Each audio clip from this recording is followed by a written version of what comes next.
Hello, my name is Joe DeCold, and I'd like to start by painting you a picture. In this picture, you have a dinner table, and this table is so extensive, so wide, that it has the capacity to feed millions of people. There is a limitation to this table, though. Before every meal, 1/5 of the food on this table is swept into the trash, wasted, never to be seen or used. This allegory is representative of a real-life scenario. The food on the table represents several critical crops, and that sweeping, limiting hand is the problem of stock lodging. Corn, wheat, and rice represent 2/3 of the world's caloric intake, and they are the crops most affected by stock lodging. Stock lodging, which is defined as the breakage of plant stems prior to harvest, claims 2 to 5% of these crops every single year. The damages are heavy, and if we were to reduce these damages by even just 1% globally, you would produce another $2 billion of corn annually, in addition to higher yields from other crops.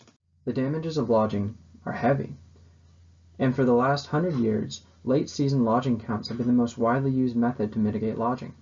This method has been ineffective, though, because it fails to account for the varying environments the stocks are experiencing.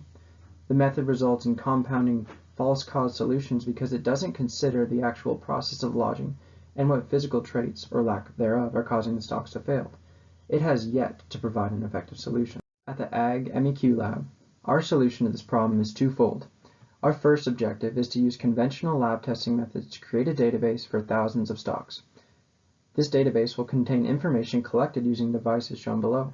We have our camera that uses photographs and a Python program to get the geometry and proportion of the stock, and our rind puncture device, which gives us material information as well as the internal geometry of the stocks. That database will be used to create a model that enables us to predictably breed and theoretically build stocks that are most ideal to resist lodging. Our second objective addresses the problem of testing equipment. Our goal is to create several devices that can accurately measure predictive phenotypes. 2 devices, shown below, measure both bending strength and compression strength. We're working to create our own rind puncture device as well as test these in the field. I hope that I've made the problem and the efficacy of our solution clear. I'd like to continue working on the project this summer, and I'm asking for salary support for several things. First, I'd like to go and travel to our field locations and get experience working with our agronomists and biologists with these stocks in the field. This will give me real-world experience seeing how this lodging happens, and it will allow me to test the devices we've created. I'd also like to continue testing the stocks we have in the lab now and prepare the lab to test 10,000 more in the coming fall. Thank you for your time. I hope this was informative, and I hope to see you in the next round.